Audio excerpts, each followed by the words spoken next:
So now we have a few common questions that we often get. And so we'll just go through these. And as we go through these, if you have a question, clarifying question about something we're saying, feel free to type that in the chat and we'll try to address that. And then at the end, if there are questions that we haven't gotten to, we will take time to answer those. All right, hi everyone, I'm Mrs. Darby. I'm the orchestra teacher for all the schools. And I'm gonna go over question one, which is a question we get a lot from parents and students, which is how much do the instruments cost?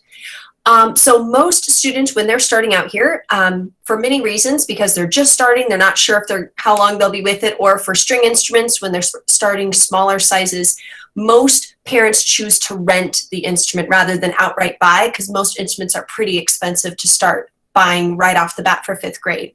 Mr. Mueller talked a little bit about that in the video we just watched. So from the music store, you can see there, some of the smaller instruments are around $25 to $35 a month, and the larger instruments, cello, saxophone, are $48 to $55 a month. So that's an option to go through the store. That way you've got, you can have insurance to help when things break. As a string teacher, lots of times strings break or things go wrong, and it's great to be able to take it to the store. Used instruments are an option sometimes, but we always recommend, if you're getting it from a family member or neighbor, that you take it to one of these stores just to make sure that it's working properly. Especially with beginning students, we want you to have the best experience possible. And if your instrument doesn't sound great and it's really hard to play, it's going to be frustrating and the students won't want to continue. All the stores that we list on our website are great to get your instrument. If you do happen to find one somewhere else, we always suggest, like the used instruments, just let us know. You could send us a link and say, hey, I've found this instrument. Is this one that compares to the quality instruments at the stores? And we're happy to help you with that process. There's also another category of school-owned instruments. These are instruments that are really, larger, expensive. So it would be a really high cost for parents to pay for this monthly or new. And that would be the bass, horn, baritone, and tuba. These 4 instruments you're able to use so that you pay a fee to the school for $100 a year. That takes care of all the instrument repairs and things like that. Bass, baritone, and tuba will get 2 instruments. So if you're worried, you want to play the tuba or you want to play the bass, but you thought, oh, I can't take that on the bus, I don't want to be carrying that. The good news is you don't have to. The tuba players can just take their mouthpiece on the bus with their book, and the bass students are just taking their book on the bus back and forth. The only time you have to move those big instruments is for like maybe a concert or like picking it up at the end of the year, things like that. So that's really one of the advantages to playing one of these large instruments, is you get help from the school. The one thing that is I didn't put on here was cello, and I believe you guys can help me with the band, is French horn. We don't have enough to give 2 instruments in that case. So for like cellos, if you'd like to bring it to school on your orchestra day, you may. That's an option, like violin or viola or other small instruments. So that's why we have a little bit of clarification there. Yes, okay, thank you. Yep, and we got the French horn question answered there. So that one can go back and forth. Yep. So if you have specific questions on like cello or bass too, I can help you out. So cello, the options are, you can, cellos are rented from a store, and you can bring them to school once a week. Let's say you're countryside and you have orchestra on Wednesdays, you could bring the cello with you to school on Wednesdays and bring it back home to practice for the week. Or you can have the option of using a school instrument. So you'd have keep your store rental at home, and you could use the school instrument at school. With all of these rentals that we're talking about with school owned, I think I mentioned earlier, if you apply for a financial scholarship through Edina Give and Go, you're able to only pay $10. So we want to make sure again that this is affordable from everyone. Susan, did that answer your question about the cello? Okay. Yes. So do you need to have, I guess you get the option of having 2 cellos then. You could pay one through the private store and then one pay the school fee as well. Right. Yes. Okay. Yep. It's kind of, yep. I would say most bus kids end up doing the two instruments just because it doesn't fit well on the bus, but some parents just drop off on that day, or they're usually a drop off or walker that's close by and they do that. As I said, the scholarship instruments, we have an application process through Give and Go, and it's a 10-year fee, and we can find an instrument for everybody, make sure that there's no barriers there. The other thing I'll say about the fees is that you don't need to pay them now. We will wait until the fall because lots of things change over the summer. You might change instruments or move or things like that. So we might be able to have you pick up the instrument at the end of 4th grade and take that home instrument to your house. But all of these school fees don't need to be assessed until the fall, like September or October.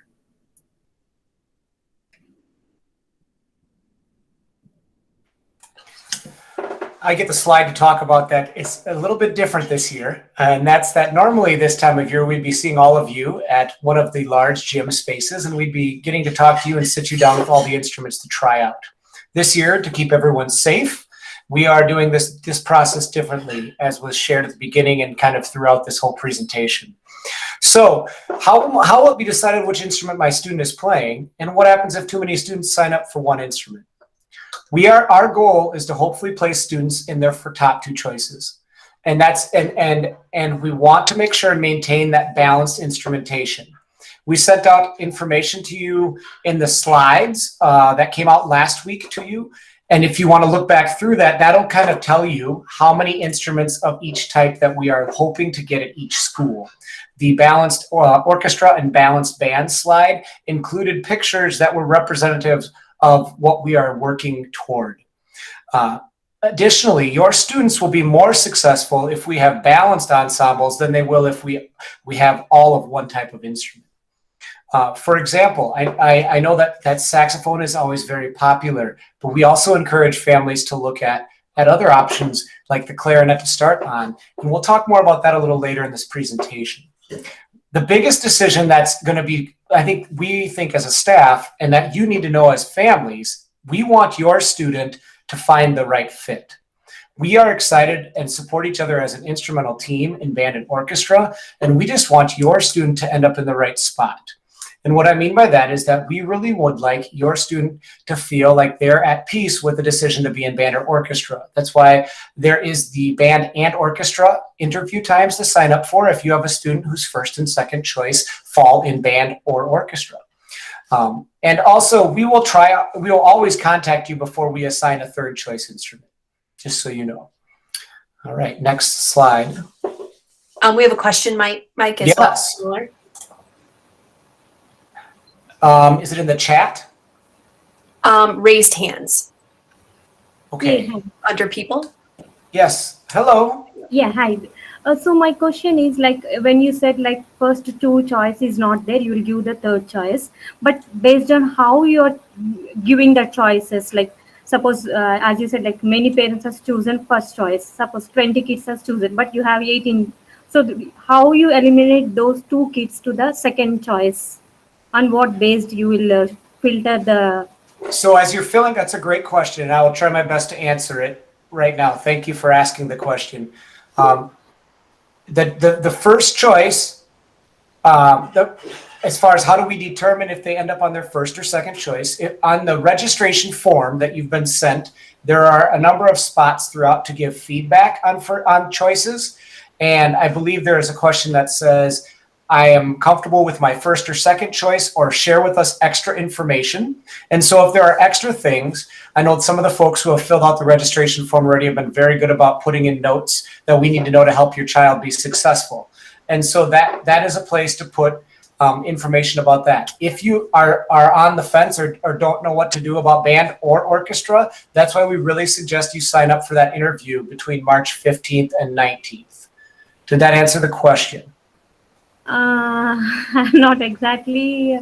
Are you asking who is going to determine which instrument your child plays? Is that what you're wanting to know? No, my question is like, if suppose, as I said, like 20 kids have signed up for one instrument, and you have a choice for 18 kids. So you said like how I asked like how you filter the 2 kids to the 2nd choice. I think the first thing that Oh, Mike, can I jump in here? Sure. One thing that we had talked about today that we thought, we'd probably start with is just, if there are, 25 kids and, we've got 5 too many or whatever, I don't know, I'm ballparking. We just email all those people and say, hey, here's the situation. We've got, too many kids signed up for saxophone. We've got too many kids signed up for flute or whatever it might be. How committed are you to that instrument, or are you okay doing another one? And my experience in the past has been that a lot of times, kids will say, oh, I really want to play that one instrument, or they might say, oh, I like them both. I'd be fine on either one. So I think that's a big thing for us, is just seeing, having conversation with the kids and having conversation with the family to see, like, is it, really only this one that you really want to do, or are they all about the same for you? Okay. I think a lot of it is making sure that we have a conversation with the family to see what the best fit is going to be for them, and trying to find something that's going to work for everybody, and realizing that we're not always going to get that exactly right, but try to do our best to do that. Okay. Okay. Yeah. And one more thing, like, I mean, like, till now, like, for example, from the last year, like, I mean, how many chances are there, like, a kid to move to the second choice when they choose the first choice? Like it's 90% of the cases you will get the first choice, or like 50% of the kids will get the first choice. We are working through this, and so what I would suggest in all of this is that you would sign up for an interview, and we can talk to you about this in your particular situation and with your child present, to make sure that we understand what they would like to do and how it fits into our program. We can't give you percentages because this is the first time we've done this because of the pandemic. Okay. So we're trying to do our best right now through this. Normally we'd get to sit down across the table from you and have your child try all these instruments, but we're trying to keep everyone safe and do the best that we can. So I really appreciate your questions, and I'm sorry we don't have more strategic answers with strict percentages as to who gets first and who gets second. But we will promise to sit down with you and have a conversation if you'd like to sign up for an interview time. Okay, no problem. Does that make sense? Yeah, thank you very much. Thank you. Yes. And so saxophone and percussion are typically the most popular instrument in the band registration process and the least popular after registration process. And what that means is they seem to be instruments that sometimes have a little bit of large buyer's remorse, or parents say, yes, they'll do that. And then it becomes a very expensive piece of furniture in your house. We don't want that to happen. And we want your child to find the best instrument that they can and have the best option. We often talk to players, instrumentalists, musicians about trying the clarinet if they're thinking about saxophone, because it opens opportunities for them later in middle school and high school to become what we call a doubler, or someone who plays both of those instruments. The saxophone often can be unruly in size. It depends if you have the right hand size. It can be a little heavy and things like that. It is also one of those instruments that you want to make sure and rent a school-approved instrument from one of our premier partner stores, or get a quality instrument, because there's lots of things on the saxophone that can go out of alignment and make it difficult to play. But those are the big things about trying to do our best to decide what instrument your child should play. That's why we ask in this process that first and second choice are both winners, as I said in the presentation, but that you could be happy with both of those things, and that we will do our best to honor requests. But we need to build balanced ensembles. Each school has one band and one orchestra total. We'd love it if we had enough students that we had, multiples, but that's not the case right now. We have 2 very good sized ensembles in band and orchestra, and that's exciting. And so that's a little bit about what instrument is my student going to play, and what happens if too many people sign up for that instrument. And the last part of this is talking about percussion. You must be okay being able to count out loud and say note names out loud. You must be okay playing the xylophone. We don't do a lot with drum set or even drums, and oftentimes percussionists are working independently and need to practice the skills that we ask them to practice to be successful.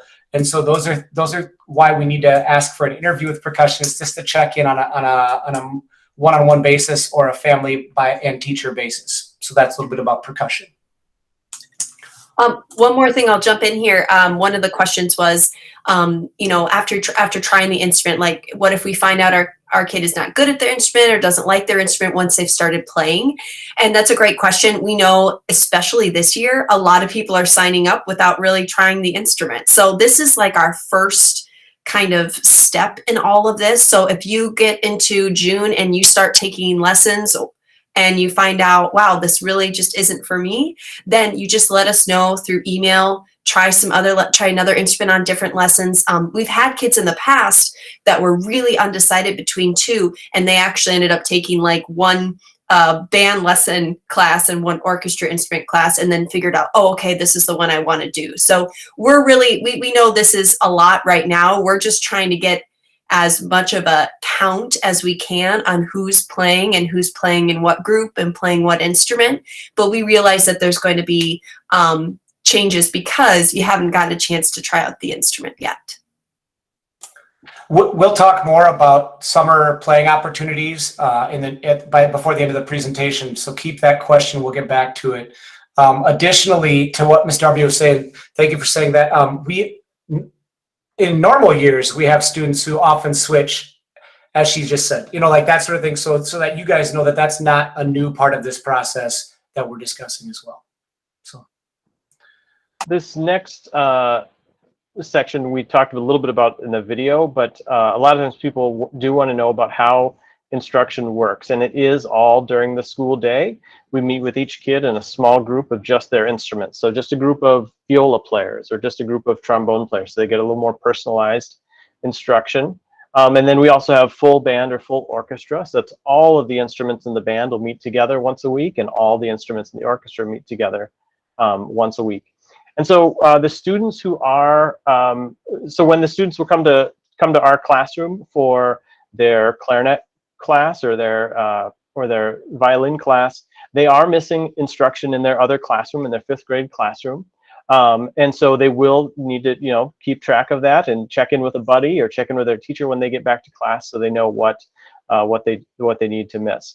And we also work with the classroom teachers to try to find times that are less disruptive. So we, typically at most schools don't have it during math class, or, if there's a time the student is receiving, speech services or something like that, that is a time that we need to protect. We work our best to do that. The large group rehearsal is a part of the weekly 5th grade schedule. So the students are not missing any instructional time then. The students who are still back in the classroom are working independently, sort of a study hall kind of scenario. And I would say most students, I'd say 80+%, maybe 90+% of the students have, actually it's more like 80, have band the same day. So they only need to bring their instrument one day a week, or orchestra, they only need to bring their instrument one day a week. And I know, for instance, like at Concord, I have some students who have a flute class on Monday and then full band is on Tuesday, and they'll usually just leave it here at school overnight, so they don't have to take it home and bring it back. One question that I saw in the chat was, how would instruction work if EVA is an option for the next school year? That's something we haven't talked to our principals about yet, but it's definitely a question we'll write down and get back to you on. This year we are teaching EVA students as well as the students in person, like all the, everybody's getting instruction. So I would assume that we would do something similar to that. I know it's really important here in Edina for all students to have the opportunity to play an instrument. So we will we'll get back specifically on that question, but I would assume that we would be doing instruction with your child in band and orchestra, even if it was just online, not with the other students. For practicing, some parents wonder about practice. It's really different, starting at the beginning of the year versus end of the year, or based on the student, what your schedule is like. But the more you practice, the easier it'll be, the better you will be. And all students find that out as soon as they have a good practice session or a week of practicing. Wow, I can play this song now and I couldn't play it last week. So that's what's really important, is just continuing to practice and improve.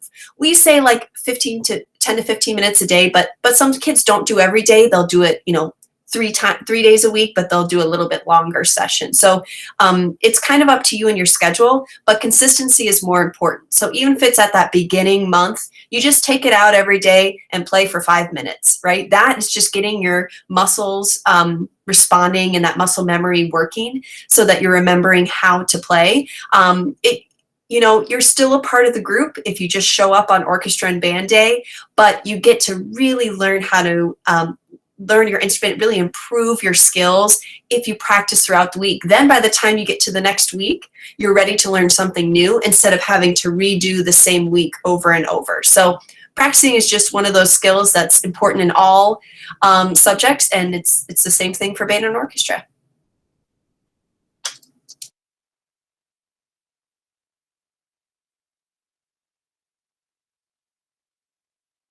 Summer options. Somebody asked the question earlier about summer options. We encourage all students to take lessons over the summer to try out their instruments, learn how to hold their instrument and play basic songs.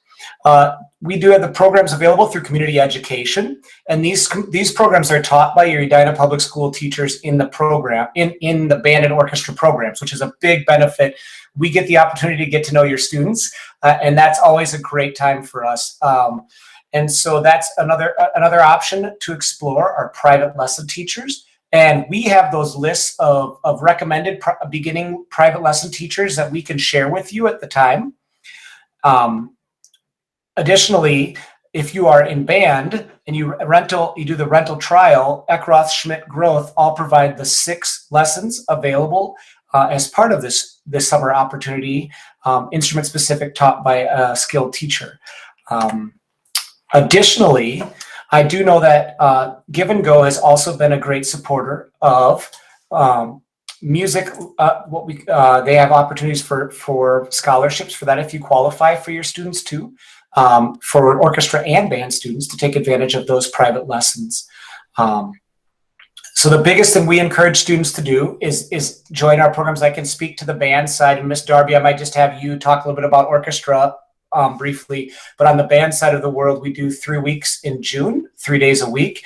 And then we like to say if families schedule their 6 lessons after that, that kind of takes you up with a break in there for a family vacation or two, up until when school starts. And so your students have the opportunity to keep practicing what they've learned in summer band and keep it going with their private teachers, and then gets us right into the school year and gets them off to a great start.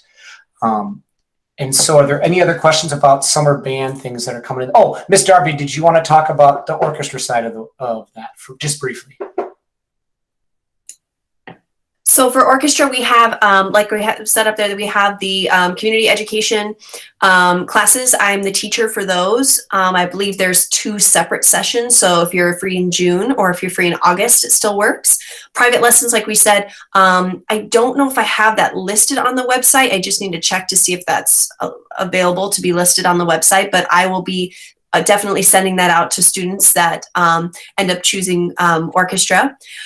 More store lessons, what we have is the band, I believe, charges slightly more for their intro, or not intro, but possibly something like that, because they get their those 6 free lessons. The reason we don't have that for orchestra is because we work with 2 specialty small businesses that are just for strings. So to be able to include those small businesses that we want to support, we don't have that as a deal with our side of the instrument. Those 2 stores are House of Note in St. Louis Park and All Strings Attached in Golden Valley, I believe.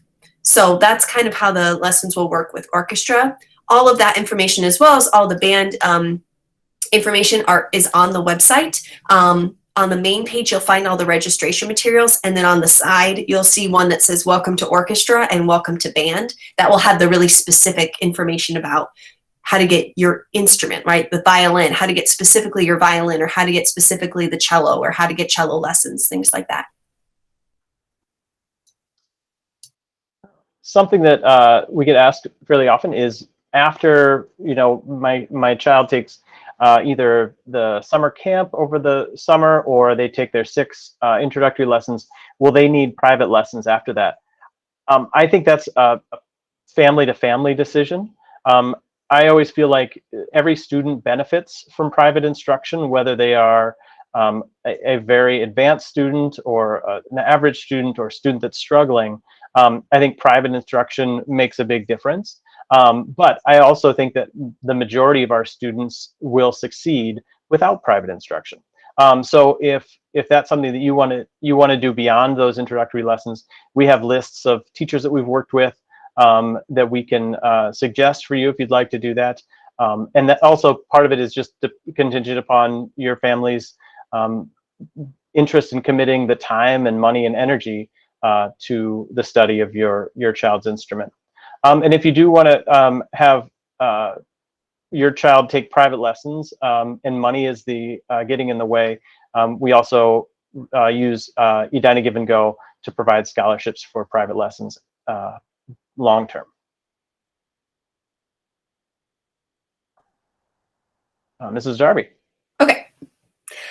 Okay, so interviews, and this kind of goes along with another question I answered in the chat, which was when we know the instrument finalization. So we have the registration window open until next Friday, I think it would be, Friday, March 12th. So that's the day that we're going to be looking at all the data, look at the, start with the first choices and make sure that all works out, and then go from there if there's any changes. We're always going to be starting with the first choice and hoping that many instruments will, there's a lot of opportunities for students. Like we said, there's a couple of those instruments that are there's fewer spots, and that will be when we'll be giving you more information if we want to meet with you over the interview time, for example, percussion or alto saxophone. But also if you're deciding between band and orchestra, maybe you put violin as your first choice and clarinet as your second choice, but you're not sure which way you want to go because you like both instruments, but you don't know what's right for you. I won't be able to try the instruments with you, but if you sign up for an interview with the ones that say band and orchestra, myself and Mr. Ellison or Mr. Moeller will be there, and we'll be able to talk to you one-on-one, both the student and the parent, and just say, okay, well, what do you like to do? What does this sound like? We could even, have some instruments with us to demonstrate if that helps. We just want to make sure that you feel comfortable going between those two programs and picking the best fit for you. Also, if you have any, a lot of parents have been mentioning in the Google form, which is great. If you need any specific accommodations for your student, whatever that may be, if there's a certain teacher you'd like us to talk to, or you'd just like to get a chance for us to know your student because you want to make sure that they're successful in the program, that's great. We love doing that in normal years when we're getting to see all the students come up to us and interact with us, and we're really missing that this year. So if your child would benefit from just getting that just one-on-one or two-on-one just time for us to meet with them and talk it through, that's what we're hoping will be helpful for students that need that.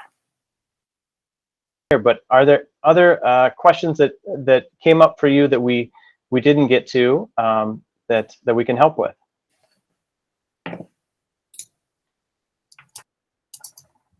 Yes, Tara? Yeah. Tara? Thanks. Sorry. All right. So this is Henry. He's pretty sure he wants to do French horn, which I think is awesome. He was wondering though, he has been taking piano lessons and like down the road in high school, he wants to be in the jazz band potentially for piano. Is that something that would be allowed if like French horn ends up being a primary instrument for band later on? Not right now, but later. Yes. Correct, Mr. Ellison? You can support me on that one. Yeah. So I would say the way I understand jazz band and at our middle schools is that in 6th grade and I believe 7th grade too, students can play any instrument in the jazz band. So there will be French horns and flutes and clarinets and everything in the jazz band. Then there also will be kids who play piano and bass and guitar, things like that. So I would say if he is interested in playing the horn, but also has a passion for jazz, I think there is a definitely room to make that work. And I know also there are students who, as they get older into middle school and high school, they might play horn in the regular bands during the school day, and they might play trumpet in the jazz band after school, or piano. So. Mrs. Darby, there's a question about testing out string instruments. Do you know, are any of the stores offering that right now? Yes. So the two string stores that I mentioned, House of Note and All Strings Attached, they are, I believe both of them are doing that by appointment. So if you were to, I believe, call them, you can work out a time and then they can make sure that they go through their COVID protocols. A lot of the stores might have just slightly different hours because we're in this time of a pandemic. So it's always great to call the store first before going over, and then they can make sure that they have their protocol set up to keep everything sanitized. For us, it just wouldn't work to see 500 families in 1 week with all the instruments. But if that's something that your student would really needs to have some of that kind of interaction, I know those two string stores are doing that, and then you could possibly check with the other stores as well if that's something that's really important. And I would say for the band question that was similar, that just popped into the chat, I would contact Eckroth or Schmidt or Groth and ask them, call them. I don't know officially, Mr. Ellison, have you heard officially? No, I don't know either. I've not asked that question. I would guess it's by appointment for trying that out. Sometimes they let you do that. And so that's what I would suggest. Just contact them and make an appointment, knowing that they're doing this to keep everybody safe. Like that's the biggest reason. Yeah. Somebody asked about what if you don't have a second or third choice. I would say, you know, if your first choice is a go, then we'll just go with that. And if we need to make a change, we'll just contact you directly about that. So. A couple quick things. Saxophone, yes, that's an update as of in the last week. We are going to interview anybody whose saxophone is your first choice. Please sign up for an interview time. Additionally, performance opportunities are groups available in older grades, orchestra and band. We like to look at opportunities as orchestra and band instead of orchestra versus band. Like we can, Nicholas or Mr. Ellison, sorry, and myself can speak to some of the high school opportunities. There is marching band, there's pep band, there are ninth grade bands, sophomore band, varsity band, symphonic band, concert band. The seniors participate in POPs, the Edina POPs concert. They also participate normally in fourth grade tradition of the Edina Live concert, shared performance with our top orchestra. Mr. Ellison, am I forgetting jazz bands? Yeah, I think those are the big things. Yeah. And yeah, Ms. Darby, is there anything specifically for the orchestra at middle and high school level? Yep. So there's a couple of options of like kind of a pops orchestra. There is chamber orchestras when you get to high school. They do similar as far as like the contests and touring, both internationally and throughout the United States is pretty equal. I would say with band and orchestra, they usually are able to do that. The biggest difference I would say would be between marching band, pep band, whereas the orchestra has performance opportunities. We aren't as involved in those. Sometimes that is a plus for students if they're really busy with other extracurriculars. They don't have they don't have as much time to do those activities. So it kind of depends on you and what your other interests and activities are. And maybe you've always wanted to be in marching band and you are so excited, and that's awesome. And maybe it's you're competitive in other things, like a student that was competitive in gymnastics or dance and didn't have that time, and they appreciated being in a group like orchestra where there weren't as many of those events going on. One thing that somebody asked was about path from middle school to high school. So for joining the orchestra in high school, this is actually, I would say, both for orchestra and band. Up until I believe 10th grade, there is no auditioning for groups. You're in the 6th grade orchestra, you're in the 6th grade band. I believe 9th grade as well. 9th grade orchestra, 9th grade band. When you get into 10th, 11th, and 12th grade, that's when they start to have auditioned groups.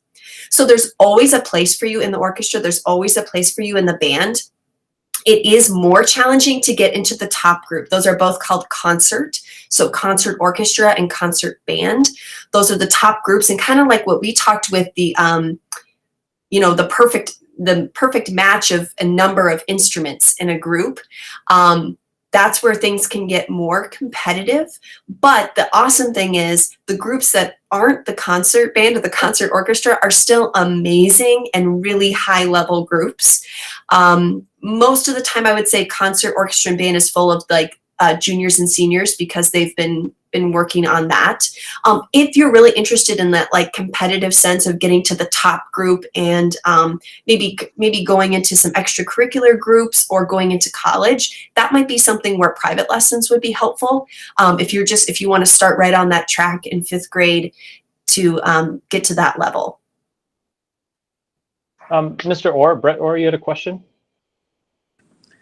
Hi, it's a quick two-part. One is on the Edina Live, I don't know what to call them, the videos the kids were seeing in class. My son missed the day of the horns, and that's probably what he's interested in. So is that available somewhere as a link, or is there a similar YouTube, Yeah, I think we could, I mean, I'd say a couple things. One is, I know on the website that we've linked, there is down the page, there are demonstrations of each instrument. So that'll be one place. And I think, should we, Mrs. Darby, could we put the Edina Live video or presentation on the website? I don't know if we talked about that or not. Yeah, we could look for that. I know there are some middle school students on it that are talking. Maybe we could take that part out, but have the other stuff in there. Yeah. Sure. Yeah, and like Mr. Ellison said, I don't know if someone recently copied that in the chat, but I think it's below step 2 on the main on the page. It'll say orchestra string instrument has a video. So we have a short video that was created by another company that has a little intro video for each instrument. So that's a great way to like learn more about your instrument, or if you're undecided, to go between those as well. And then my other question, that was helpful, thank you. The other question is just, I'm old now, but from my past experience, when I was sliding into horns, it was that face-to-face and try the trumpet cup, try the trombone cup, you kind of a natural fit. Because I mean, we're having discussions about the euphonium and I didn't even know what a euphonium was, so that try to get into one of these shops that they'll let it and maybe get their feedback on if there's a natural kind of mouth embouchure fit with a cup kind of thing, or is that the yes? Right? I don't have a great answer for this. I would say you could do that, and then also, I mean, my sense is that if a student is extremely excited about the horn or extremely excited about the viola or whatever instrument it is, they will find a way to make it work. Okay. So I think. You know, I have had kids come in and they say, oh, I'm interested in all the brass instruments, and they try them all, and then they find one that's the most comfortable. And then there are other times where they say, this is the one I want to do no matter what. And, you know, 2 weeks later, they figured it out. So I would say, you know, we try to let that testing be a guide and be a part of the conversation. But I would say that's not the only thing. Mr. Mueller, anything to add to that? I would just add that maybe a conversation too with a band teacher, if you have time during that week of the 15th to the 19th with your student present, would be a helpful, just talking about the different things about buzzing and things like that too, because there are students that, like you're saying, benefit from knowing what's going to be on their face, you know, that sort of thing. Like that's important to talk about too, as they're talking about what brass instruments. But yeah, I support everything Mr. Ellison said about the process, and we found that most kids, especially if they choose that, if brass is what they want to do, they can figure it out. Okay, thank you. Thank you. There's a question about the kids being committed to the instrument they start now in 5th grade. I would say yes and no. You know, I think it is.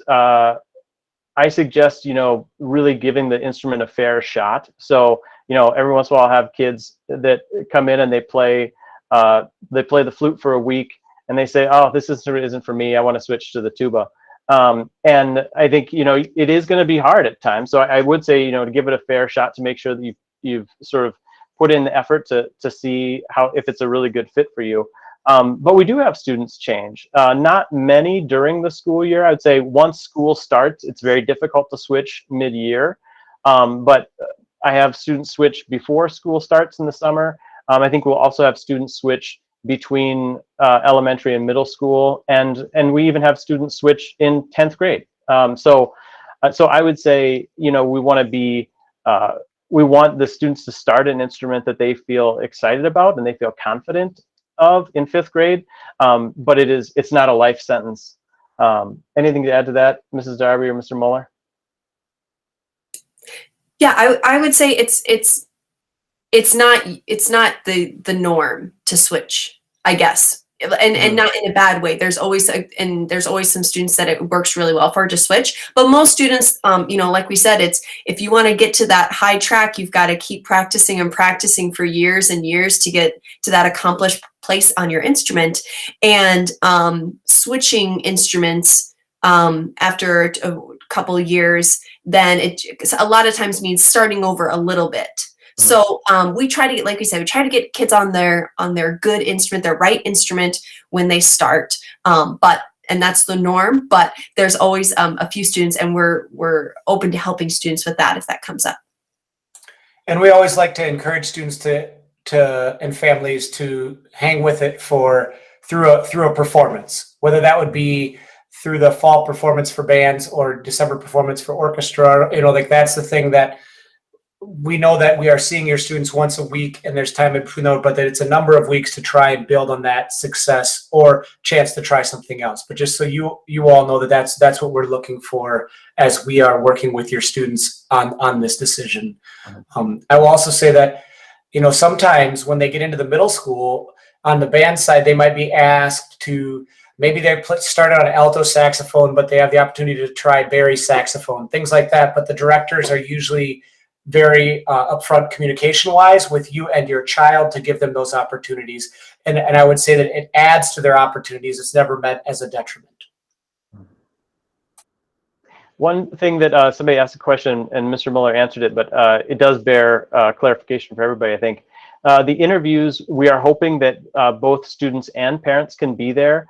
They are all virtual. So if you schedule a time during the day for your kid at, Tuesday at 10 a.m., they would just take their Chromebook out into the hallway or to the back of the room at school, and they would just join on their Chromebook, and you could be, at your office or at your home or Cancun, wherever you want to dial in from.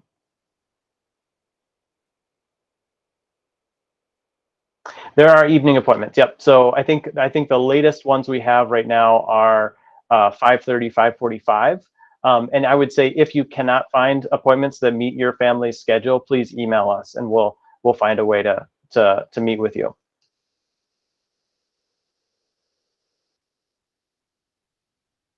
I would just like to echo that for all three of us. If there is ever a question, please reach out to one of us. We are here to help. We want your students to be in our programs because it is a phenomenal opportunity that is kind of special to what we do in Edina. And we want your students to take advantage of that opportunity.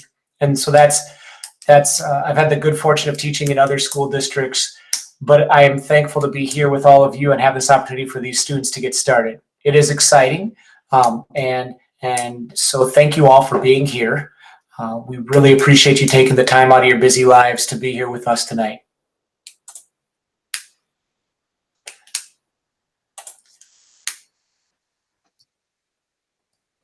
Great. And yeah, and I don't have any other things. If somebody has a question, we're glad to stay and answer any other questions, but that's all of our prepared information.